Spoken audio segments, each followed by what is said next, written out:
దక్షిణ దేశంలో నందనార్ ఒక భక్తుడు. ఆయనకి చిదంబరం వెళ్లి నటరాజస్వామి దర్శనం చెయ్యాలి అనిపించింది. యజమాని దగ్గరికి వెళ్లి నాకు అనుమతి ఇవ్వండి అని అడిగాడు. ఆయన మహా ఐశ్వర్యవంతుడు, మంచి మదోన్మత్తుడై ఉన్నాడు. తప్పకుండా వెళ్ళు అన్నాడు. ఆ ఒక్క మాటే వినపడింది నందనారికి. ఆయన అన్నాడు, ఇవాళ రాత్రి మనకున్నటువంటి 500 ఎకరాల పొలాన్ని నాగలి పట్టి దున్ని పంట పండించే, విత్తనాలు చల్లి, కోత కోసే, ధాన్యాన్ని బస్తాలకెత్తే, పంట పొలంలో మళ్ళీ ఎక్కడా ఒక్క గడ్డి పరక లేకుండా తీసే, చిదంబరం వెళ్ళిపో. ఆయనకి ఇవన్నీ వినపడలేదు. ముందు వెళ్ళిపో అన్న మాట వినపడింది. గబగబా పొలానికి పరిగెత్తుకొచ్చాడు. కటిక చీకటి. తెల్లవారేటప్పటికి చిదంబరం వెళ్లాలని కోరిక.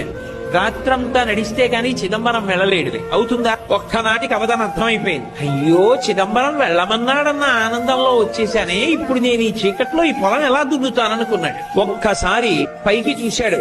శివా నరిచి నిన్ను చూడకుండా ఉండలేనయా అని స్పృహ తప్పి పడిపోయాడు. ఆయన తలుచుకుంటే పంట పండేస్తుంది. కానీ తన భక్తులు పడవలసిన కష్టం తాను పడాలనుకున్నాడు. కైలాసంలో కొడుకులిద్దరిని పిలిచాడు. విఘ్నేశ్వరుడు, సుబ్రహ్మణ్యుడు, ప్రమదగణాలు, పార్వతీదేవి అందరూ కలిసి భూమి మీదకి వచ్చారు. శంకరుడు స్వయంగా పంచె తీసి పైకి పెట్టి గోచి గోచి కట్టాడు. నాగలి పట్టాడు.